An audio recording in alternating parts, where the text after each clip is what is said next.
I heard my mother's lethal choice through a basement intercom and smelled the gasoline before the match was even struck. My name is Cyrus Palmer, and as I choked out the address to 911, I realized my family hadn't just abandoned me, they were inviting me to their own execution.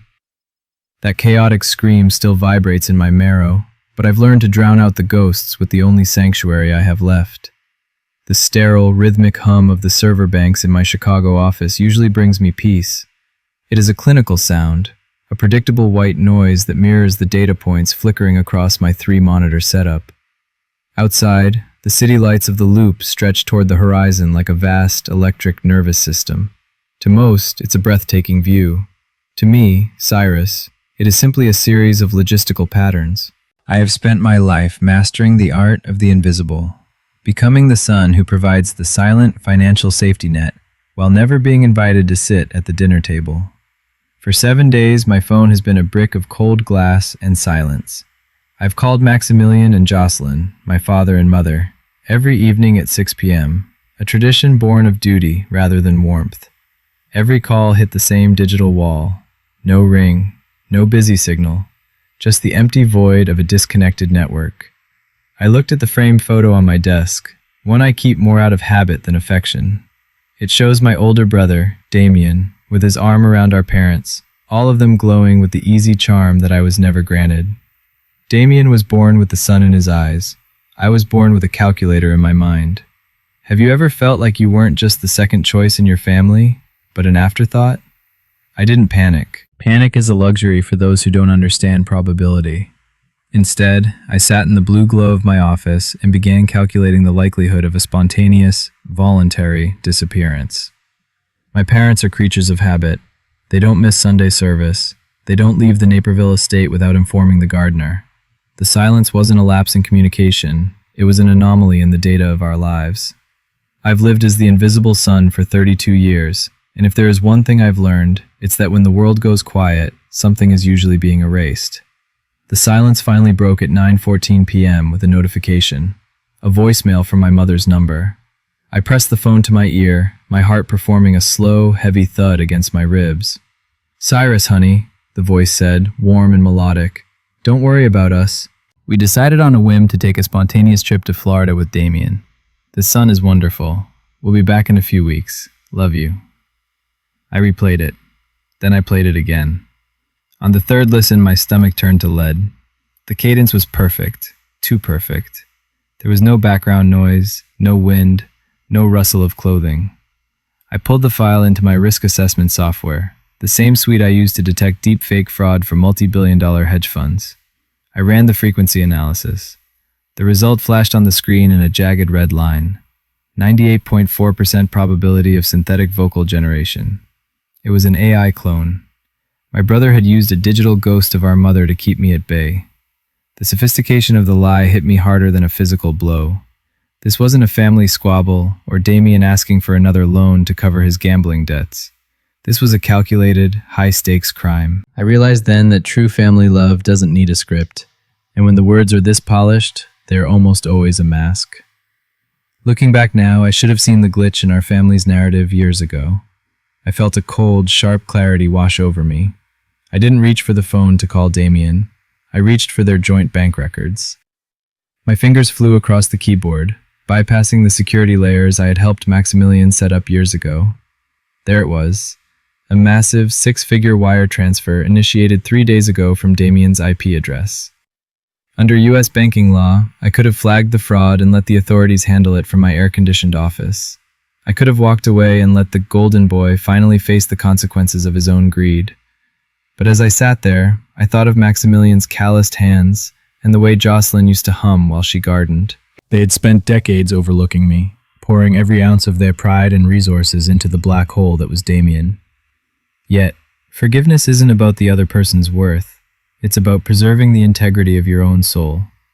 I couldn't leave them to the mercy of a predator, even if that predator shared my DNA. Would you stay silent and watch the ship sink?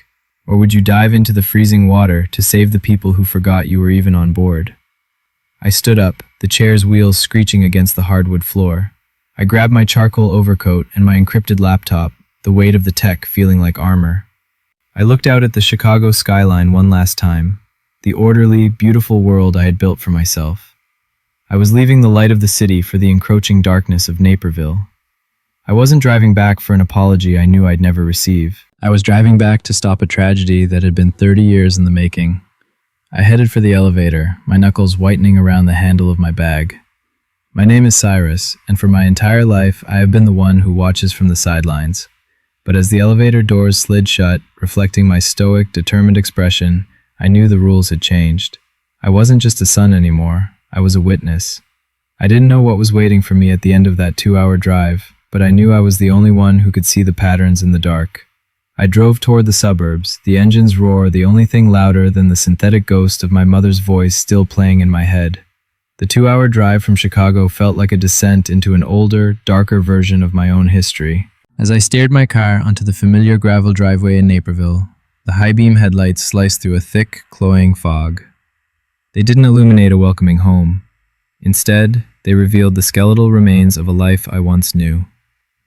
The Victoria-style house, usually the jewel of the block, stood engulfed in shadows, its grandeur replaced by a chilling neglect. The lawn, once Maximilian's pride, was a chaotic sea of waist-high weeds and tangled briars. Looking back now, I should have seen the signs of decay long before the silence became absolute. I stepped out of the car, the silence of the suburbs pressing against my eardrums like a physical weight. Every step toward the porch resulted in the sharp, rhythmic crunch of dead leaves and desiccated grass. It was a sound of abandonment. My eyes immediately went to the front door. It was slightly ajar, swaying ever so gently in the midnight breeze. This was a grave violation of my father's lifelong obsession. Maximilian never went to bed without double-checking every deadbolt. I felt a cold knot tighten in my stomach. I wasn't just walking into a house. I was walking into a crime scene that was still breathing. I pushed the door open, the hinges screaming in the darkness. The foyer was cold, carrying the metallic scent of dust and something far more bitter. I flicked on my flashlight, the beam dancing across the hardwood floor until it hit a shattered family portrait. I knelt down, the glass grinding beneath my boots. Someone had meticulously shredded my parents' faces and mine, leaving only Damien's smiling image intact within the gilded frame. It was a visual execution, a deliberate erasure of everyone except the golden boy. I didn't realize it then, but this moment of desecration changed the very nature of my mission. "You shouldn't be here, Cyrus." The voice came from the shadows of the wraparound porch, sharp and dripping with a disdain that made the hair on my arms stand up. I turned the light to see Mrs. Gable, a woman who had lived across from us for 30 years, clutching her floral robe as if I were a plague. Her eyes weren't filled with the warmth of an old family friend. They were narrowed with a pure, unfiltered hatred. It's funny how pain becomes the thing that wakes you up to the reality of who people truly are. "Get off this property before I call the police," she hissed, her voice trembling with indignation. "Damien told us everything. How you tried to sue your own parents for their retirement fund, how you bullied them until they had to hide from you. You're a disgrace to the Palmer name." I stood my ground, my posture stoic and my expression unreadable.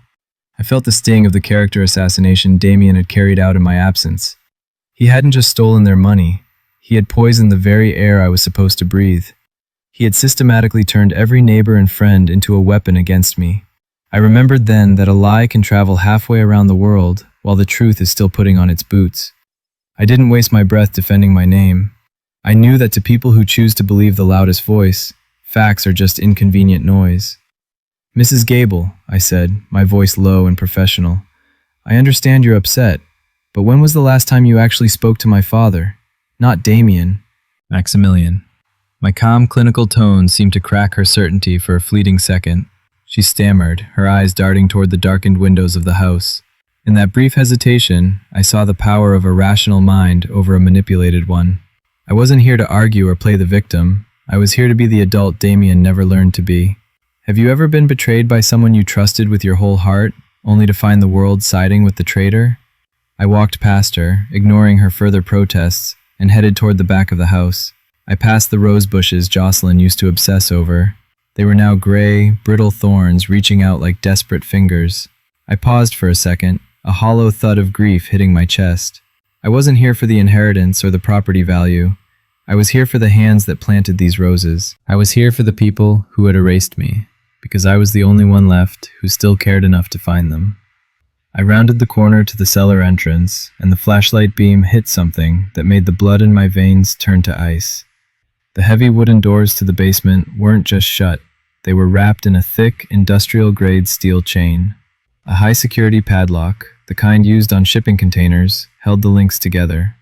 This wasn't a home security measure. This was a cage. My analytical mind began mapping the internal structure of the house, calculating the oxygen levels and the structural integrity of the basement walls. I placed my hand on the cold steel of the chain, the metal biting into my palm. I closed my eyes, straining to hear anything over the thudding of my own heart. For a long, agonizing minute, there was only the wind. Then, the silence of the house was broken by a dull, rhythmic thud coming from beneath my feet. It was a faint vibration, a ghost of a sound, but to my trained ears, it was the unmistakable rhythm of someone fighting for air. That was where it all started. I didn't know what was waiting for me next, but I knew the time for watching from the shadows was over. The faint vibration beneath my boots wasn't just a sound, it was a rhythmic plea for help. I knelt on the cold, dew-slicked concrete near the basement vents, leaning in to listen. The musty scent of stale earth and Illinois limestone should have been the only thing I smelled. Instead, a sharp chemical sting hit the back of my throat. It was unmistakable: gasoline. I looked closer and saw a thin plastic tube snake through the grating, glistening with a slow, steady drip. This wasn't an accident. It was a strategic saturation. My analytical mind, usually reserved for corporate risk, began mapping the spread of the liquid below. Damien didn't just want the house or the savings. He wanted to incinerate the evidence of his crimes, along with the only two people who could testify against him. By burning the Naperville estate to the ground, he would claim the insurance, erase his debts, and walk away as the grieving golden boy. I felt a protective fury rise in my chest, hot and jagged, but I didn't scream. Panic is the thief of survival, and right now, my parents needed my mind, not my hysteria. Have you ever realized that the person you share blood with is capable of things that make your soul go cold? I moved toward the exterior gas line, my movements clinical and swift. It had been tampered with. The safety valve was jammed open with a wedged screwdriver. I knew the local fire codes by heart. With this much vapor in an enclosed space, a single spark would turn this Victoria-style home into a high-pressure furnace in seconds. I had maybe 20 minutes before the concentration reached a catastrophic threshold. I stood there. Cyrus, the son they had spent a lifetime ignoring, realized I was the only barrier between them and a horrific end. Suddenly, a metallic clink, clink, clink echoed through the pipes. It was a sharp, rhythmic tapping against the copper plumbing. I froze. The pattern was deliberate. 3 short, 3 long, 3 short. SOS. Then, a new sequence began. My heart skipped a beat as I translated the rhythm Maximilian was hammering out from the darkness. It was a secret language he had taught me on those long, quiet fishing trips when Damien was too busy being the center of attention. He was using the only tool I had given him, the knowledge he thought was just a hobby. "He has a gun. Run. Save yourself." The message hit me with the force of a physical blow. Even now, trapped in a basement filled with gasoline, the father who had overlooked me for 30 years was trying to be a protector. He wasn't asking to be saved. He was telling his invisible son to flee. I felt a surge of soul-crushing empathy. It's a bitter truth that some people only learn the value of a light when they are swallowed by the dark. I grabbed my heavy signet ring and tapped back against the pipe with a firm, steady hand. "I am not leaving you." The tapping below stopped abruptly. I could almost feel the heavy silence of the basement changing, a flicker of hope igniting where there was only despair. I realized then that I didn't need Maximilian's approval to do what was right. I only needed my own sense of duty. Sometimes, the most powerful act of love is simply refusing to move when everyone else has already left. I didn't realize it then, but that singular moment of connection through a copper pipe changed everything I thought I knew about my family. I stood up and moved toward the kitchen door, my steps silent on the porch. I knew I couldn't just smash the lock. Under Illinois law, I needed a record to justify imminent peril if I were to avoid a breaking and entering charge that Damien could use against me later. I pulled out my phone, documenting the gasoline tube and the tampered gas line in a single high-definition sweep. Every frame was a nail in Damien's legal coffin. I wasn't just a son anymore. I was a forensic witness to my own family's attempted murder. As I reached the kitchen door, I peered through the glass. My flashlight beam caught something on the counter near a gasoline-soaked rag. A modified smart plug connected to a high-wattage heating coil. Damien was planning to ignite the house remotely, likely from a burner phone or a public Wi-Fi hotspot miles away. He had turned our childhood home into a time bomb. I whispered to the empty kitchen, "You spent your life trying to replace me, Damien, but you forgot that I'm the one who knows how to fix what you break." The arrogance of his plan was his ultimate weakness. He assumed I was still the weak, compliant boy who would stay in Chicago and wait for the sad news. Looking back now, his biggest mistake was underestimating the patience of a man who has spent 30 years being ignored. I felt a cold, quiet power settling over me. I wasn't going to just save my parents. I was going to dismantle Damien's entire world, piece by digital piece. Suddenly, the crunch of tires on the gravel driveway shattered the stillness. I saw the sweep of headlights across the kitchen walls, bright and predatory. Damien was back. I didn't have time to reach the cellar doors. I ducked into the shadows of the pantry, my back pressing against the cold wood, my fingers trembling as I silenced my phone. I watched through the slats of the pantry door as the kitchen handle turned.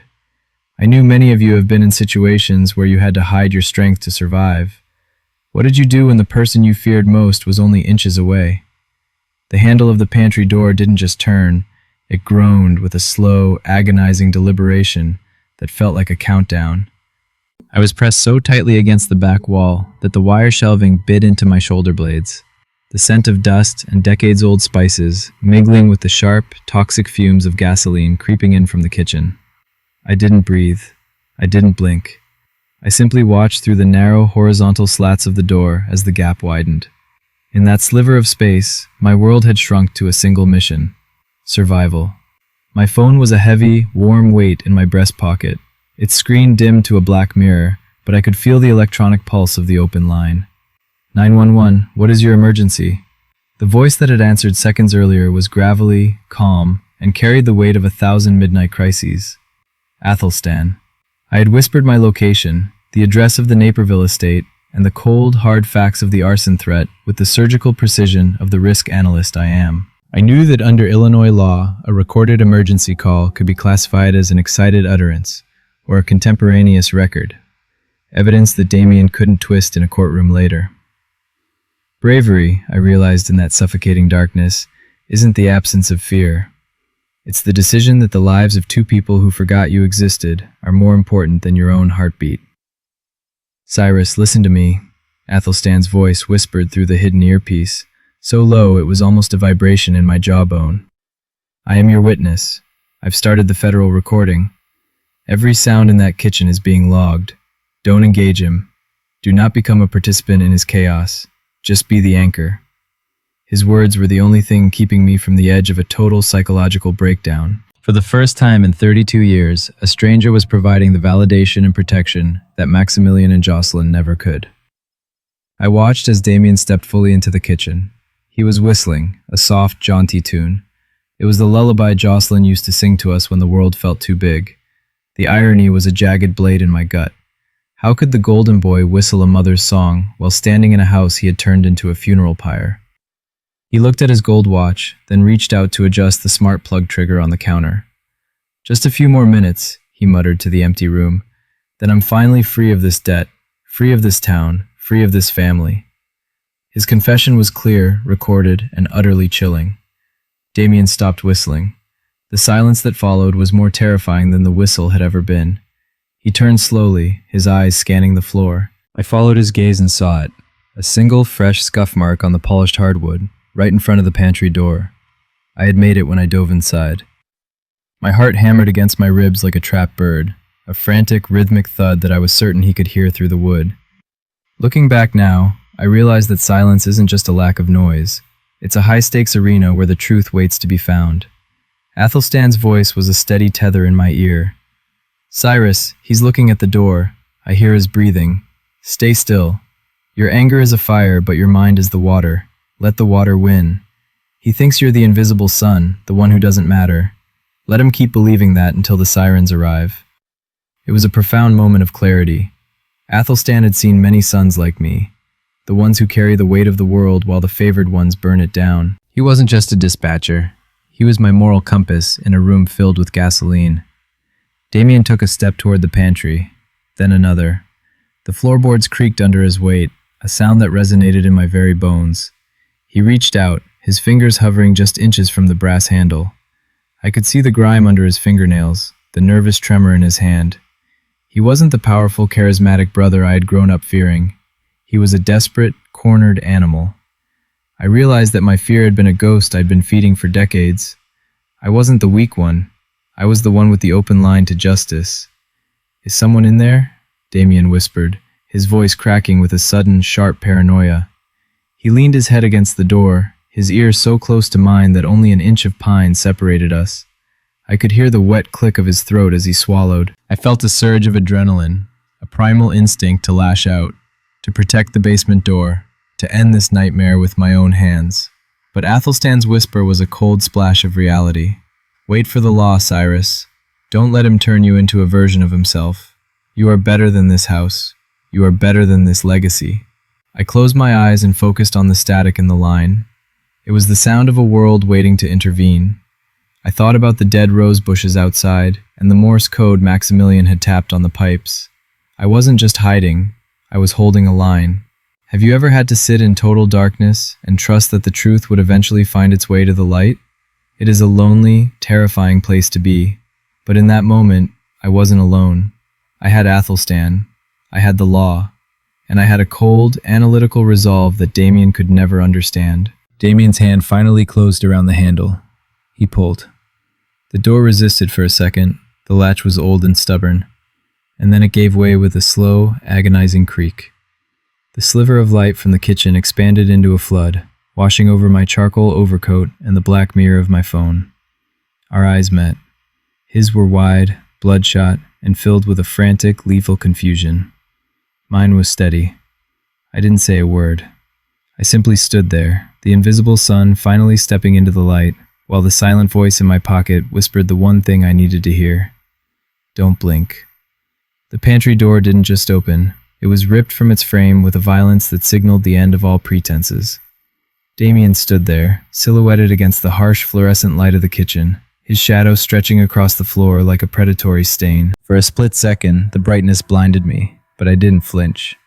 I stepped out of the darkness with a calculated calmness that seemed to irritate him more than any physical resistance could. My hands were visible, palms open, a silent testament to my lack of weapons, yet my posture remained as unmoved as the foundation of the house itself. Damien's lip curled into a smirk that didn't reach his bloodshot eyes. He didn't lunge at me. Instead, he reached into his pocket and pulled out his phone, tapping a sequence on the screen. Suddenly, the kitchen speakers crackled to life, connected to the old intercom system I had restored for our parents years ago. The sound of Jocelyn's voice flooded the room, high, thin, and serrated with a terror that clawed at my chest. She was crying, her words muffled by what sounded like a heavy door. "Damien, are you there? Please, it's getting so hard to breathe down here," she sobbed, her voice echoing through the house I once considered a sanctuary. Damien leaned over the counter, his thumb hovering over the talk button. He looked at me, a sadistic glint in his eyes, and whispered into the phone. "Mom, I'm here. But Cyrus is here too. He's trying to call the police. He's trying to take everything. If I can only save one of you before the accident happens, who do I choose?" The silence that followed was a vast, yawning abyss. I held my breath, my heart performing a slow, agonizing thud against my ribs. Then, the answer came, whispered through the static, a sound that felt like the final thread of my childhood snapping in two.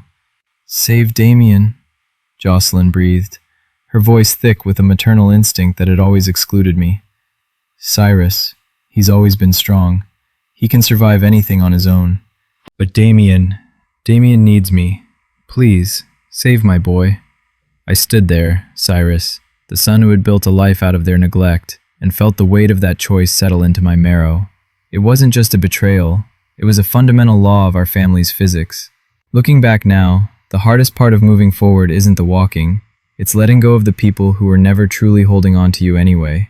I realized in that moment that I hadn't been forgotten. I had been weighed against a monster and found too capable to be loved. Have you ever stood in the wreckage of your own devotion and realized you were the only one who showed up for the job? Damien laughed, a hollow, grating sound that bounced off the cold granite countertops.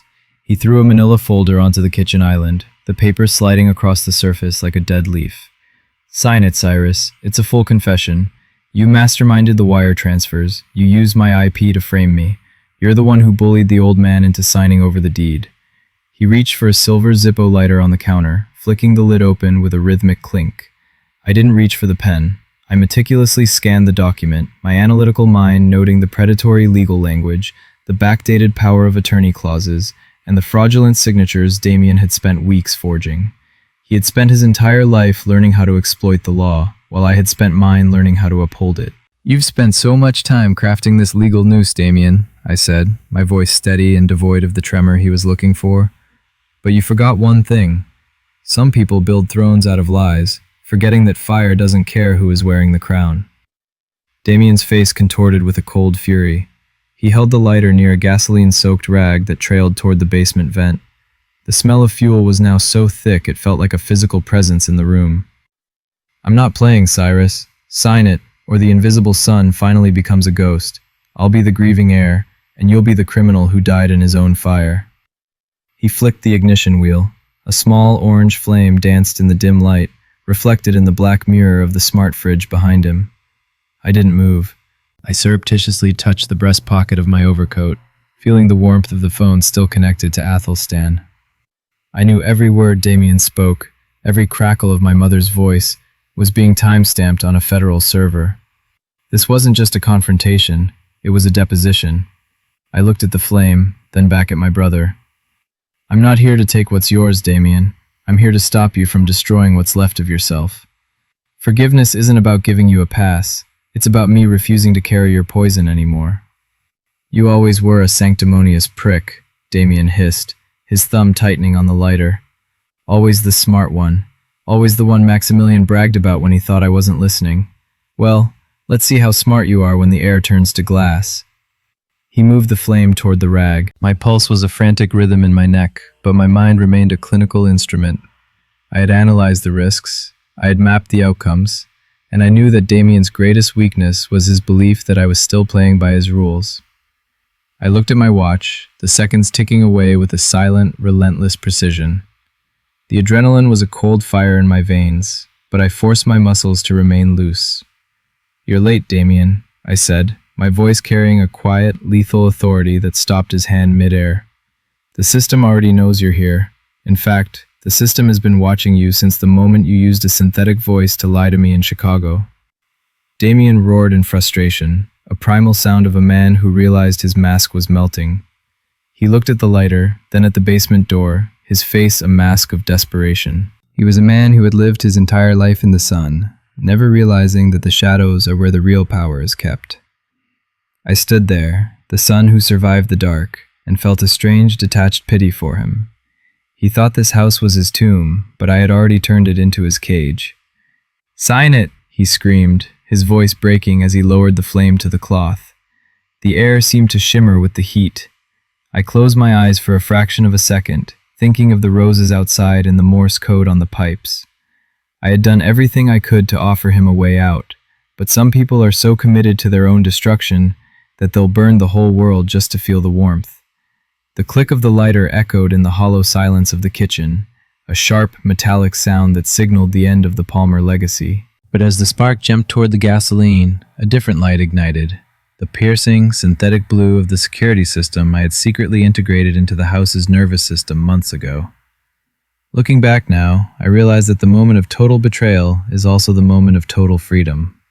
I didn't realize it then, but when my mother chose Damien, she didn't just break my heart, she finally set me free to be the man I was always meant to be.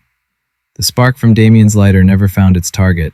As his thumb flicked the ignition wheel, I didn't reach for his throat. I tapped the face of my smartwatch with a sharp, clinical precision.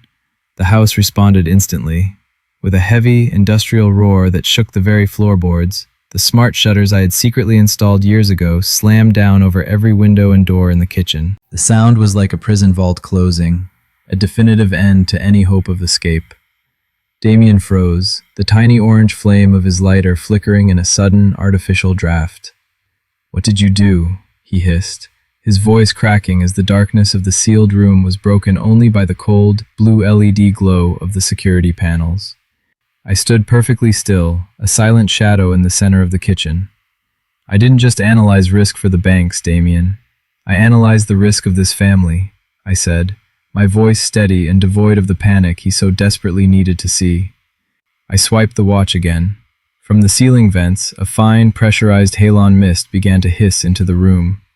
It was a specialized chemical fire suppression system, one I had spent 6 months integrating into the house's infrastructure under the guise of standard upgrades for our aging parents. Within seconds, the oxygen concentration at the floor level remained safe, but the chemical composition of the air made it impossible for a flame to exist. Damien flicked the lighter again, and again. Nothing. The lighter was dead, neutralized by a science he never bothered to understand. He looked at the smart plug on the counter, the trigger for his remote arson. The blue light on the device had turned a solid, defiant red. I had cut the external Wi-Fi and hardwired the house into my own encrypted server the moment I stepped onto the porch. Looking back now, I realized that the greatest weapon isn't a gun or a match. It's the foresight of the person everyone else ignored. A man who relies on fire to solve his problems usually forgets that he is the one standing in the center of the pile. The power inversion was absolute. Damien was no longer the golden boy holding our parents' lives hostage. He was a rat in a high-tech maze of my design. Have you ever felt the sheer, righteous clarity of finally being the one in control after a lifetime of being pushed aside? It isn't about revenge. It's about the restoration of order. I reached into my overcoat and placed my phone on the granite island, the screen glowing with a series of active, encrypted windows. "Damien, meet the Federal Mirror," I said, my voice echoing in the airtight vault. I turned the phone so he could see the live uplink. The screen displayed a direct connection to the local 911 dispatch and an active portal for the local FBI field office in Chicago. "Every word of your confession, every plea from the basement, and every threat you just made has been recorded and uploaded to a secure government server. Under the Electronic Communications Privacy Act, this isn't just a phone call. It's an admissible federal broadcast of a crime in progress." Damien's face turned a ghostly, translucent pale. He looked at the phone, then at me, as if he were seeing a stranger for the first time. You set me up," he stammered, his bravado evaporating like the gasoline fumes in the halon mist. "I didn't set you up. I just stopped pretending your lies were the truth," I replied. I felt a deep, intellectual triumph that had nothing to do with malice and everything to do with justice. Justice isn't a hammer that falls from the sky. It's a net we weave for ourselves, one choice at a time. Damien had spent his life cutting the threads of everyone else's net, never realizing he was falling through his own. The mask of the favorite son hadn't just slipped. It had been vaporized by the brother he considered a nobody. Despite the murderous intent I had seen in his eyes, I didn't let the fire suppression system reach a level that would cause him physical harm. My stoic resolve was rooted in a humanitarian boundary that he could never grasp. I managed the halon levels with a few taps on my watch, ensuring he remained conscious and capable of facing the full weight of the U.S. judicial system. I didn't want him dead. I wanted him to understand that the invisible son was the one who had finally made his crimes visible to the entire world. "I didn't do this to destroy you, Damien," I said, looking him in the eye as the sirens began to wail in the distance, a muffled, rhythmic sound through the steel shutters. "I did this to protect the only part of this family that hasn't forgotten what it means to be human. You thought being the favorite meant you were above the law. I'm here to remind you that the law is the only thing that keeps us from being animals." The blue and red lights began to pulse through the thin gaps in the shutters, casting strobe-like shadows across the kitchen. It was a cinematic ending to a 30-year tragedy. I felt the vibration of my phone, a silent signal from Athelstan. "Tactical team is on site, shutters up on my mark." I nodded to the empty air, a gesture of profound trust in the stranger who had been my anchor through the static. "Time's up, Damien," I whispered. I tapped the watch one last time. The shutters rose with a synchronized hum, like a theater curtain being pulled back on a final act. The kitchen was suddenly flooded with the blinding white light of police searchlights. Damien was forced to his knees by a team of officers, his face pressed against the cold granite he had tried to burn. I didn't watch them cuff him. I didn't need to. I walked toward the basement door, my hand steady as I gripped the handle. The air in the stairwell was cold and thick with the scent of regret, but I didn't hesitate. I was no longer the boy who hid in the shadows, but the man who had brought the light.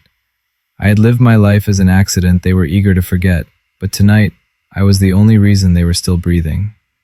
Would you have the strength to save the people who told you that you didn't matter? The basement door didn't just open. It yielded like a long-held breath finally being released. As the police tactical team swarmed the upper floors, I was the first one down the narrow wooden stairs. My analytical mind, usually so sharp and clinical, had been momentarily replaced by a son's basic primal instinct to save. The air below was thick with the scent of damp concrete and the sharp, lingering tang of gasoline. I found them huddled near the old furnace, Maximilian and Jocelyn, the two people who had spent 30 years trying to overlook my existence. I didn't hesitate. I knelt beside my father, my hand steady as I used a pocket knife to slice through the heavy zip ties biting into his wrists. I didn't say a word as I uncapped a bottle of water and held it to his parched lips first. It was an act of innate kindness, one that Maximilian met with a crushing weight of shame. He looked at me, Cyrus, the son he had dismissed as too independent to be loved, and he couldn't maintain the gaze. He looked away, his shoulders slumped under the heavy realization that his survival was a gift from the son he had never valued. "Where is he? Where is Damien?" Jocelyn's voice was the first to break the silence, even as I worked to free her hands. She didn't ask if I was okay. She didn't thank me for stopping the fire. Her eyes were fixed on the stairs, searching for the golden boy, who had just tried to incinerate her for an insurance check. Even in the wreckage of his betrayal, her instinct was to shield him. It was a heartbreaking confirmation of the favoritism that had defined my life. I stood up, my posture reflecting a stoic, quiet grace. "Damien is where he belongs, Mother," I said, my voice calm but carries the weight of 1,000 unspoken truths. "I didn't come back to Naperville to be the hero you wanted. I came back because no one deserves to be a footnote in their own tragedy, not even the parents who forgot I was part of the story." That was the moment I realized the debt of my childhood had finally been paid in full. I had saved them not out of a need for their approval, but out of a commitment to my own humanity. We stepped out onto the front lawn, the world illuminated by the flickering, strobe-like blue of the police cruisers. I watched as the lead detective approached, and I met him with a folder of cold, hard evidence. I presented the forged deeds, the meticulous logs of Damien's debts, and the digital recording of his confession. Under U.S. federal law regarding elder abuse and wire fraud, I ensured that the case against Damien was insurmountable. I wasn't seeking revenge. I was providing the legal armor that would protect my parents' remaining assets from further exploitation. I was doing for them what they had never been able to do for me, setting a boundary. "Cyrus, please," Jocelyn sobbed, clutching my arm as the officers led a cuffed Damien toward a cruiser. "He's family. Family takes care of their own. You can't let them take him." I looked down at her hand, then back into her eyes. The truth was a sharp, logical instrument in my mind. "Damien isn't a child who made a mistake, Jocelyn," I said, using her name for the first time. "He is a man who calculated your value and decided you were worth more dead than alive. Family doesn't build a crematorium in the basement." I felt a profound sense of closure. The most painful thing in life is losing yourself in the process of loving someone too much and forgetting that you are special too. My parents had lost themselves in Damien, and in doing so, they had lost the son who was actually standing in front of them. The final act of the Golden Boy played out in the back of a Ford Interceptor. Damien was pushed into the seat, his status officially terminated by the state of Illinois. I watched the door slam, a sound that felt like the final period on a very long, very painful sentence. I turned to the detective and signed a formal, notarized renunciation of my inheritance. I refused to take a single dollar from the estate I had just saved. I didn't want their money. I wanted my freedom. I turned to Maximilian and Jocelyn one last time. I didn't feel anger, only a compassionate, distant peace. "I have returned your home, your money, and your lives," I said, my voice steady against the morning wind. "But I am taking my name and my future. From today, the debt is paid. You are safe, but you are no longer my burden." I walked away without waiting for a reply, the crunch of the gravel beneath my boots sounding like a victory march. I got into my car and sat for a moment, the silence of the cabin a welcome relief. I dialed Athelstan's number one last time. "It's over," I whispered into the line. I know, Cyrus, the gravelly voice replied, sounding tired but satisfied. You walked into that house a ghost, but you're leaving it a man. Don't look back. As I pulled out of the driveway and onto the main road, the Naperville house began to shrink in my rearview mirror. The sun was just starting to crest over the Chicago skyline in the distance, a bright, hopeful line of gold. I realized then that happiness is not the absence of conflict, but the ability to cope with it. For the first time in 32 years, I wasn't the invisible son. I wasn't the other brother. I was just Cyrus. And as the city lights faded behind me, I knew that for the first time, I was truly, undeniably free. In the end, I realized that the only person responsible for your peace is you. I stopped being the invisible son and became a man who finally knows his worth. Setting a boundary isn't an act of betrayal. It is an act of survival. If you have ever had to walk away from a toxic family to save your own soul, please share your story in the comments below. I read every one of them, and your strength might be the light someone else needs to find their way out of the dark.